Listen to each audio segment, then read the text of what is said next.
कर्मचारियों की ढीला मस्ती पर लगेगी रोक। हरियाणा में ये कर्मचारी नहीं कर सकेंगे ढीला मस्ती। अब ऐप से देखेगा पूरा सिस्टम। जानेंगे इस खबर को डिटेल से। आप बने रहिए पूरी वीडियो में मेरे साथ। उससे पहले जल्दी से चैनल को कर दीजिए सब्सक्राइब और वीडियो को कर दीजिए लाइक। अब जानते हैं डिटेल। हरियाणा के मुख्यमंत्री नायब सिंह सैनी ने स्वच्छता कार्यक्रम को और अधिक गति देने और स्थानीय निकाय विभाग में और अधिक पारदर्शिता लाने हेतु आज डोर टू डोर कचरा संग्रहण की निगरानी हेतु रियल टाइम ट्रैकिंग पोर्टल और मोबाइल ऐप का शुभारंभ किया। इस डिजिटल पहल से नगर निगमों, नगर पालिकाओं और नगर परिषदों में लाइव लोकेशन के आधार पर कचरा संग्रहण के कार्य में लगी गाड़ियां और मैन पावर की सटीक जानकारी ऑनलाइन उपलब्ध हो सकेगी। प्रत्येक नागरिक अपने क्षेत्र और एरिया में चलने वाली गाड़ी की लाइव ट्रैकिंग देख सकेगा। इस कदम से यह भी सुनिश्चित होगा कि हर घर नियमित रूप से कचरा उठाया जा रहा है या नहीं। वर्तमान में 37 नगर पालिकाएं इस पोर्टल पर लाइव हो चुके हैं। मुख्यमंत्री आज यहां जिला नगर आयुक्तों और नगर निगम आयुक्तों के साथ एक अहम बैठक की अध्यक्षता कर रहे थे। बैठक में शहरी स्थानीय निकाय मंत्री श्री विपुल गोयल भी मौजूद रहे। बैठक में शहरी स्थानीय निकाय विभाग द्वारा क्रियान्वित की जा रही विभिन्न योजनाओं की समीक्षा की गई। शहरों में फ्लेक्सी वेस्ट पर सख्त निर्देश देते हुए मुख्यमंत्री ने कहा कि शहरों में सफाई व्यवस्था पर विशेष ध्यान दिया जाए। किसी भी शहर में कूड़े कचरे के ढेर नहीं दिखाई दिए जाने चाहिए। सरकार का लक्ष्य शहरों को स्वस्थ बनाना है, इसलिए सभी अधिकारियों को जिम्मेदारी के साथ काम करने की आवश्यकता है। स्वच्छता हमारी प्राथमिक पहल है। 15 जून तक सड़कों का नवीनीकरण करें सुनिश्चित। नगर निकायों में सड़कों के सुदृढ़ीकरण के संबंध में निर्देश देते हुए मुख्यमंत्री ने कहा कि सड़क सुधार कार्यों को तय समय में पूरा किया जाए। निकायों में किसी भी सड़क में गड्ढे नहीं होने चाहिए। संबंधित अधिकारी सड़कों की मरम्मत की मॉनिटरिंग करें। सड़कों की मरम्मत और रिकॉर्पोरेटिंग के काम में तेजी लाई जाए और 15 जून तक सभी सड़कों के नवीनीकरण के कार्य को पूर्ण किया जाए। उन्होंने कहा जिन निकायों में स्वच्छता से संबंधित नए टेंडर लग चुके हैं, मुख्यालय के अधिकारी उन निकायों का दौरा करें और कार्यों की स्थिति एवं प्रगति के संबंध में आगामी 7 दिनों में रिपोर्ट प्रस्तुत करें। इसके अलावा कार्य प्रणाली के प्रदर्शन के आधार पर संबंधित एजेंसी और कॉन्ट्रैक्टर पर कार्रवाई करें। बेहतर प्रदर्शन करने वाले निकायों और सफाई एजेंसियों को किया जाएगा सम्मानित। मुख्यमंत्री ने सभी अधिकारियों को निर्देश दिए हैं कि सभी सफाई कर्मचारियों की हाजिरी लगाना सुनिश्चित करें।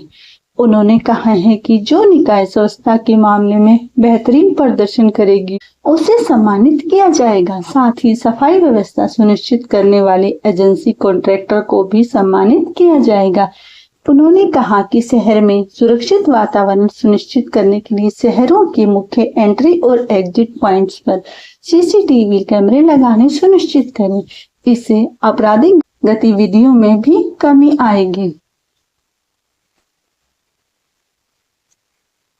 ड्रेनों की सफाई को दें सर्वोच्च प्राथमिकता। मुख्यमंत्री ने ड्रेनों की सफाई की प्रगति की समीक्षा करते हुए निर्देश दिए हैं कि स्पष्ट समय सीमा निर्धारित करते हुए ड्रेनों की सफाई से लंबित कार्यों को बिना देरी के पूरा करें। 15 जून तक सभी निकायों के अंतर्गत पड़ने वाले सभी ड्रेनों की सफाई सुनिश्चित करें। मानसून सीजन से पहले अधिकारी ड्रेनों की सफाई को सर्वोच्च प्राथमिकता दें। सीवरेज सफाई से पहले सुरक्षा जांच अनिवार्य।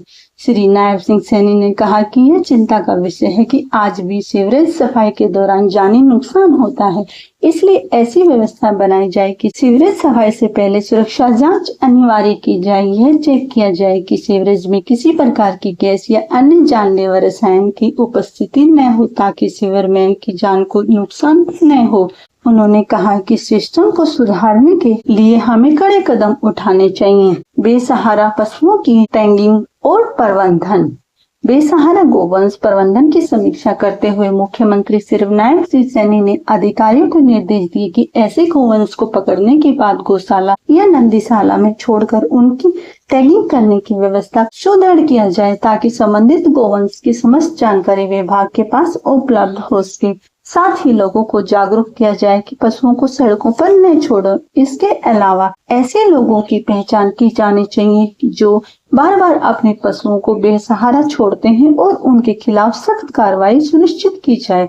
उन्होंने कहा कि सभी शहरों को बेसहारा पशुओं से पूरी तरह से मुक्त करने की दिशा में तीव्रता से कार्य किया जाए। बैठक में बताया गया कि बेसहारा गोवंश को गौशालाओं व नंदीशालाओं में स्थानांतरित करने के संबंध में स्टेट लेवल कमेटी का गठन किया जा रहा है, जिससे गौ सेवा आयोग के चेयरमैन, शहरी स्थानीय निकाय, पंचायत विभाग, पशुपालन विभाग और संबंधित गौशालाओं के प्रतिनिधि शामिल होंगे। समाधान शिविर में समस्याओं का त्वरित करें समाधान, कोई भी नागरिक असंतुष्ट होकर न लौटे। मुख्यमंत्री ने समाधान शिविरों की प्रगति की समीक्षा करते हुए कहा कि संबंधित अधिकारी यह सुनिश्चित करें कि समाधान शिविर में आने वाले नागरिकों की समस्याओं का त्वरित समाधान सुनिश्चित करें और कोई भी नागरिक असंतुष्ट होकर न लौटे। इसके अलावा शिकायतों को रिजेक्ट करने का स्पष्ट कारण बताएं। मुख्यमंत्री ने कहा कि देश भर में निकायों द्वारा किए जाने वाले कार्यों जैसे स्वच्छता, जल प्रबंधन, सड़क सुदृढ़ीकरण इत्यादि में बेहतरीन कार्य किया जा रहा है, तो मेयर, जिला परिषद के चेयरमैन और पार्षद अधिकारियों के साथ स्टडी टूर पर जाएं। वहां की बेस्ट प्रैक्टिस को हरियाणा में लागू करेंगे ताकि जनता को सुविधाएं मिले। सभी अधिकारी जन सेवा के भाव से करें कार्य। मुख्य सचिव बैठक में मुख्य सचिव श्री अनुराग रस्तोगी ने कहा कि सभी निकाय इस वित्त वर्ष के लिए अपने राजस्व लक्ष्यों को निर्धारित करें और उसे पूरा करने के अथक प्रयास किए जाएं। सभी निकायों में विज्ञापन स्थलों का ओपन ऑप्शन किया जाए और अवैध होर्डिंग यदि कोई हो तो उन्हें हटाया जाए। उन्होंने कहा कि निकाय प्रशासन सरकार का चेहरा है, इसलिए सभी अधिकारियों को व्यक्तिगत रूप से सक्रियता दिखाते हुए जन सेवा के भाव से कार्य करने की आवश्यकता है। बैठक में मुख्यमंत्री के प्रधान सचिव श्री अरुण कुमार गुप्ता, शहरी स्थानीय निकाय विभाग के आयुक्त एवं सचिव श्री विकास गुप्ता, स्थानीय शहरी निकाय विभाग के महानिदेशक श्री पंकज, मुख्यमंत्री के ओएसडी श्री राज नेहरू सहित नगर निगमों के आयुक्त, जिला नगर आयुक्त वे अन्य अधिकारी उपस्थित थे। इस बैठक में जो महत्वपूर्ण निर्णय लिए गए उसका ब्यौरा आज हमने रखा। उम्मीद है कुछ जानकारी से अपडेट हुए होंगे। ऐसे ही अपडेट टाइम टू टाइम पाने के लिए आप मेरे चैनल के साथ जुड़ सकते हैं और चैनल को कर सकते हैं सब्सक्राइब।